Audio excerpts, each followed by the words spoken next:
El primer dato sorprendente de la materia tiene que ver con los números finales del año 2010. Lo que estás viendo es una placa con los últimos datos del INDEC, fueron conocidos a fin de febrero, y lo que estamos viendo es que lo que se publicitó es que volvíamos a una tasa de desocupación que había sido la más baja de los últimos años. Creo que fue el dato similar es 2007, creo, 7,3. Pero, bien mirado, lo que estamos, si uno empieza a mirar el resto de los datos, lo que vemos es que hay menor actividad, y eso quiere decir que hubo alguna razón por la que menos gente salió a demandar empleo. Eso ayudó a que el número de desocupación sea tan bajo como aquel entonces. Ya eso está marcando una luz amarilla, ¿hay que interpretarlo así, Fausto? Mira, lo que está marcando este dato, ahí mismo en esa placa se puede ver, el nivel de empleo es el mismo que en el 2009. Y lo que estamos viendo en general es que el sector privado no está contratando mucha más gente. El nivel de empleo del sector privado prácticamente el mismo que hace en los últimos 2 años.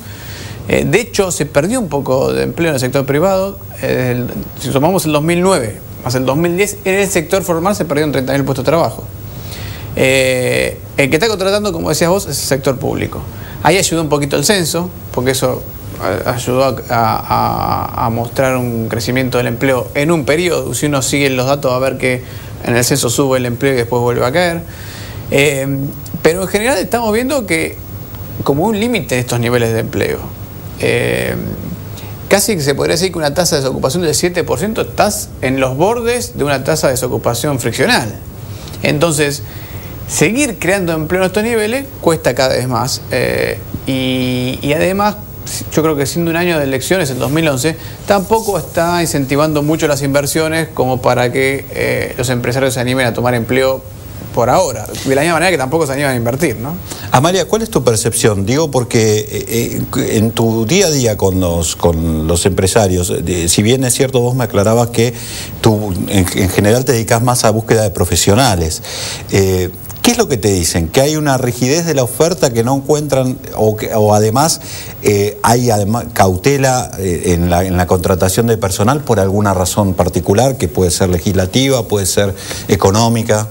Y yo creo que hay un poco de todo, porque en realidad nosotros también, para ser justos, tenemos que decir que Argentina en su mercado laboral, especialmente, lógicamente estamos hablando del mercado privado, sintió el golpe de lo que fue la crisis mundial internacional. Entonces, la crisis financiera internacional. La crisis financiera internacional desde fines del 2008, todo el 2009 se sintió bastante fuerte, empezó a repuntar en el 2010, pero bueno, en esos momentos las empresas extranjeras, lógicamente, si bien Argentina era rentable, llegó el momento de mandar caja para afuera.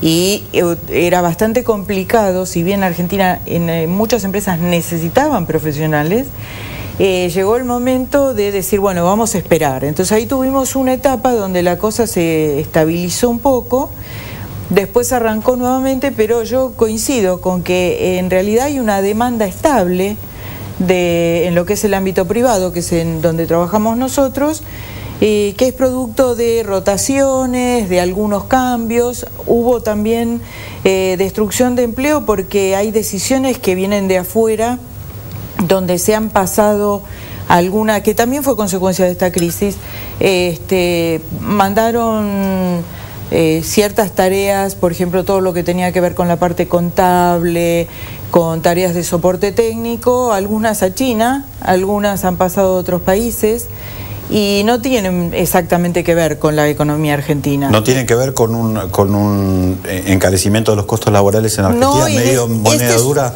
No, por el momento tiene que, en algunos casos, tiene más que ver con la inestabilidad política que percibe el resto del mundo que con un tema económico. Es decir, yo conozco una empresa que es muy de la vida diaria que dijo, nos llevamos todo a Chile porque Chile es un país previsible. Entonces no tenía que ver con lo que estaban pagando, porque Chile es más caro que Argentina, por ahí en lo que es remuneraciones, todavía lo es.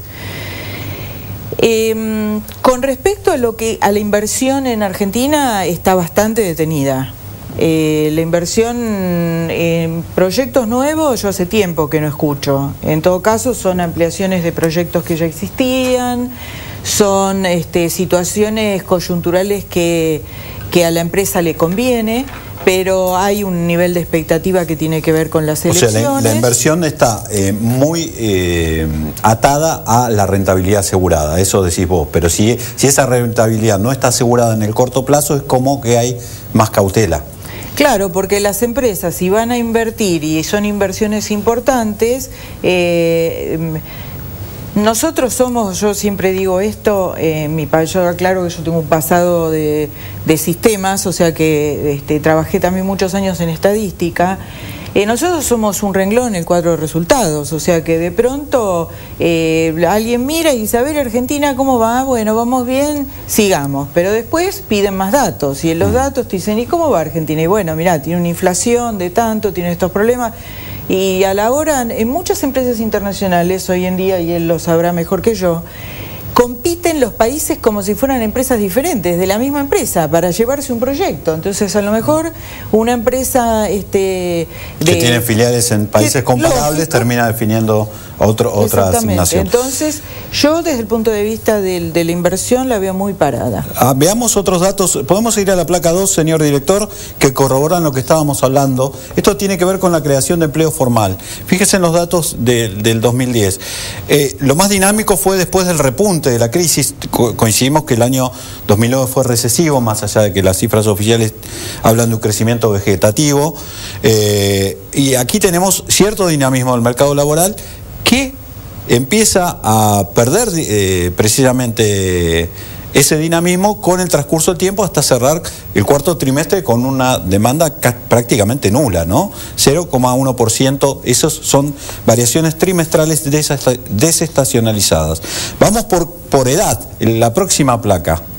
Y acá aparece un fenómeno sobre el que les quiero preguntar a ustedes, porque lo que vos ves, y esto para el televidente, la línea violeta son los más viejitos, digamos los de 46 a 60 años, cuál es la tasa de desocupación que tienen, y estamos hablando de casi del 5%, en torno al 5%, lo mismo entre el corte de 30 y 45 años, pero de 18 a 29 años, es decir, esa franja etaria es la que tiene más problemas, tiene una desocupación que duplica el número promedio de la economía. Mi pregunta es para los dos, y les voy a pedir que sean concretos porque luego vamos a ir al corte. Yo tengo la sensación de que empieza a faltar sintonía fina en el mercado, en las políticas generales de empleo. Me parece que hay líneas generales de la política oficial que uno puede coincidir o no, pero que dieron resultado o no se evaluará, pero falta la sintonía fina. Nos falta una legislación en materia de primer empleo, pero esto me lo van a contestar después del corte.